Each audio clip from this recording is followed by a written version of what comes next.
Welcome to the Real News Network. I'm Paul Jay. WikiLeaks, as everyone knows by now, has released thousands of documents that were leaked to it, still by someone unknown, but obviously someone in the US military. And one of the most contentious things that's come out of the release is the role of Pakistan in the Afghan war. Here's the piece quoted from the New York Times.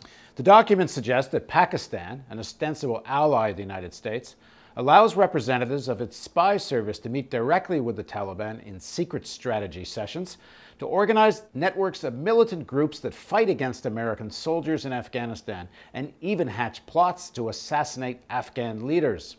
Well, that piece in the New York Times and others that have highlighted that issue out of WikiLeaks sparked a response from Pakistan's ambassador to the United States. Here's what he had to say. The documents circulated by WikiLeaks do not even remotely reflect the current realities on the ground. For example, a retired Pakistani general is named as the master planner of the Afghan Taliban strategy, but this is a man who hasn't held a position within the Pakistan intelligence or the military for more than 20 years. For its part, Pakistan's current leadership will not be distracted by something like these leaks.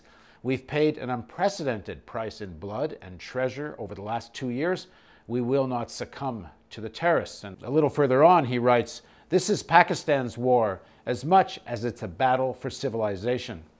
Now joining us from Boston, Massachusetts are Paul Fitzgerald and Elizabeth Gold. They're journalists, documentary producers, and authors. The book that you can find now on the bookshelves and at Amazon is Invisible History, Afghans' Untold Story. And they've been focusing much of their work since 1981 on Afghanistan, and particularly the American role there. Thanks for joining us. Thank you for having us, Paul. So you've gone over some of the WikiLeaks material. I know it's thousands of documents, but particularly on this issue of Pakistan and its role there and the controversy. What do you make of it? Well, it's interesting that you should cite Hussein Haqqani because we have met Hussein Haqqani in the past, and he is very interested in helping to develop the civilian aspects of Pakistan's economy as well as democracy, and that's a fundamental issue with what's been going on with Afghanistan and Pakistan. The fundamental problem that comes out of the WikiLeaks material is that Afghanistan and Pakistan both have conflicting objectives in terms of what they're. Let me interrupt for just a sec, because just to point out that the Pakistan ambassador Haqqani has written a book called The Military and the Mosque, which was actually very critical of the Army's connections with extreme Islam or extreme Islamists. So it gives him a particular kind of credibility on this issue.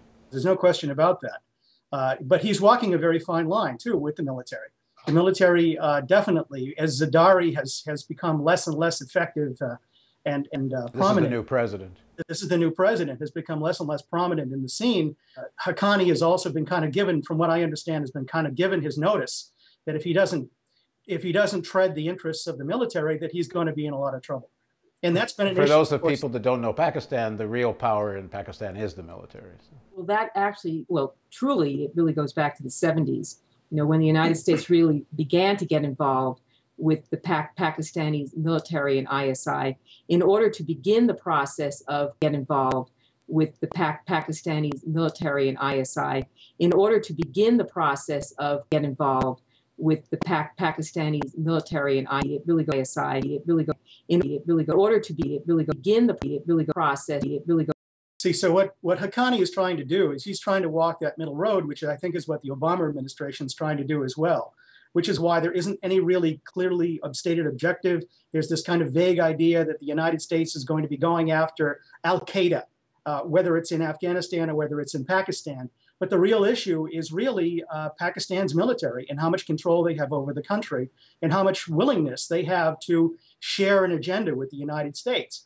And that's really what's at issue here. And a lot of stuff has come out, not just in the WikiLeaks, but over the last few months, indicating that General Kayani it has been forging a deal with Hamid Karzai that would essentially bring the Haqqani network and his al-Qaeda friends into the government of Afghanistan, because the United States has this deadline on troop withdrawal for July of 2011 to begin the drawdown. In other words, Kayani's logic is basically, well, why, Mr. Karzai, should you continue to have allies with the United States when we're still going to be here and they're going to be long gone?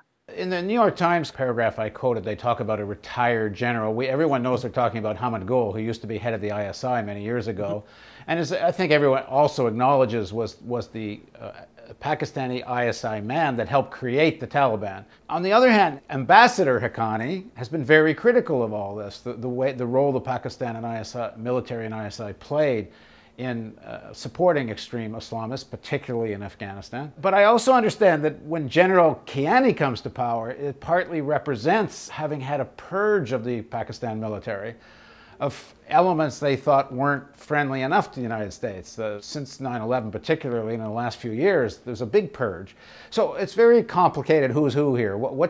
How do you assess it? It is complicated when you get down to the local Pakistani politics and the class structure in Pakistan. The military tends to be much more middle class. The ability to work your way up to the top, there's much more initiative involved in that. The ruling class tends to be old aristocracy. They tend to be the political class, the people that make up the political class. So they don't really want change. So there's a kind of conflict in there. But then you've got this other aspect, this extreme Islam that's coming in from the Middle East, as an example. And reports have stated that just recently, within the last 2.5 years, that billions of dollars have come in from the Middle East, from Saudi Arabia, from independent contributors through North Waziristan into Afghanistan to support these various networks, through the Haqqani network, as an example. Tell us a little bit about the Haqqani network and what they represent.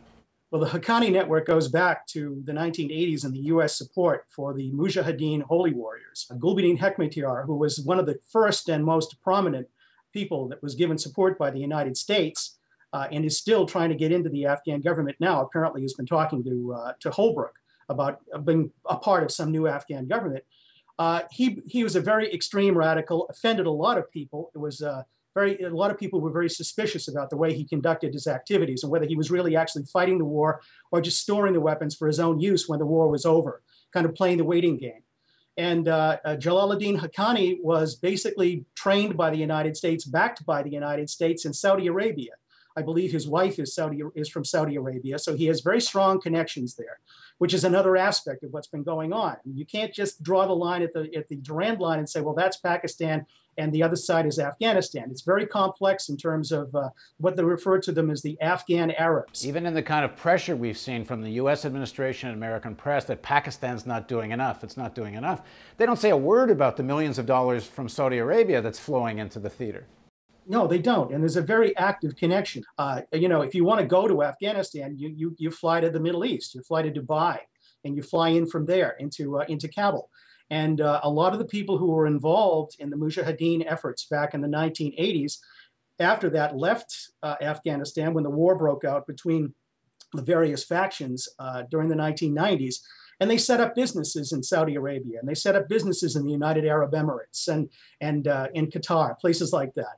And so those banking places, those businesses have continued to function and have a relationship with many of those old Mujahideen leaders, of which Jalaluddin Haqqani and his son, Sirajuddin Haqqani, are now very active members. They were considered to be, by the Central Intelligence Agency, to be the most effective fighters. And they were very effective. In fact, I believe Haqqanis were considered to be the ones who introduced suicide bombing into Afghanistan. Now, you must recall that suicide bombing was something that was not endemic to Afghanistan. In fact, when the CIA and the Pakistanis tried to get the Mujahideen back in the 1980s to use suicide bombing, the Afghans wouldn't do it because they didn't want to hurt their own people. It was indiscriminate killing, and they didn't want to involve themselves in it. So this is a whole this political Islam that's come in from the Middle East is almost antithetical to what Afghanistan was prior to this invasion. Basically, this controversy between the U.S. and Pakistan, are they doing enough? It's hard to say how much controversy there is at the governmental levels, because the American government officially says Pakistan is doing enough. But isn't part of the real question here is that there really are two Talibans. The Taliban that Pakistan's fighting in Waziristan, south and north, is not the same Taliban as they're being accused of supporting in Afghanistan, which is people call the Afghan Taliban. So in fact, both things can be true. They can be fighting vigorously in Waziristan, but over here be collaborating, supporting, and doing all kinds of things with the Afghan Taliban. Is that true? Well, I think there's actually an issue of the fact that there have been nationalists who have been targeted, and it's very easy. This is part of the issue about the Predator drone strikes in Pakistan that really have been possibly used for political assassinations. So that when you conflate the idea of anybody who is Taliban, it becomes the enemy. But then when you really get into it and look at the political issues that the Pakistani ISI and the military really are carrying out against nationalists, the issues that have to do with Baluchistan and Sindh, and the issues that are not resolved because of the Durand Line, because of the whole issue of the Pashtun homeland, that really is now Pakistan, part of Pakistan. So just to be clear here, you're talking about nationalists that are within what's now called Pakistan, like in Baluchistan, that this isn't all about fighting Islamic extremism. It's also about fighting, you could say, people fighting for their own rights within Pakistan. Exactly. And this has been going on since 1947. So you're really looking at an issue that's easily conflated for very specific political agendas to, as a kind of cover for other agendas being carried out. And in terms of the Afghan Taliban versus the Pakistani Taliban, one of the key issues people have to realize is that the Afghan Taliban is supported by Pakistani ISI. So in terms of the And that's what the ambassador seems to be denying. And that's what they're saying. He's trying to draw some very fine lines that aren't really there. And that's from our understanding. You have to really consider the Taliban, whether it's the Tariqi Taliban in Pakistan or the so-called Helmand province Taliban in Afghanistan, that it's really all the creation of the ISI. And everything else is a public relations gambit. And you can't, I mean, anybody who's been involved with this. When I was there in 2002, we met up with a Time magazine correspondent who had been with the Mujahideen, who marched over the mountains with the Mujahideen back in the 1980s. And he told us specifically that he had spoken with aid people, he'd been down south, and he said that the ISI was actively recruiting for Al-Qaeda in villages in Helmand province. Now, this was in the fall of 2002. And he said they're doing this right in front of everybody, and everybody knows it, but the US military isn't doing anything about it. Why? So this has been common knowledge. So this is the issue about the WikiLeaks is, one of the criticisms is that there's nothing new. Well, there's nothing new if you haven't paid attention. Okay, in the next segment of our interview, let's step back and let's look at how this all begins, because it may have been Pakistani ISI that helped create the Taliban, but it was US policy that helped create the context for all of it in the first place. So let's go start from there, and then we'll get ourselves back up to the present. So please join us for the next segment of this interview on the Real News Network.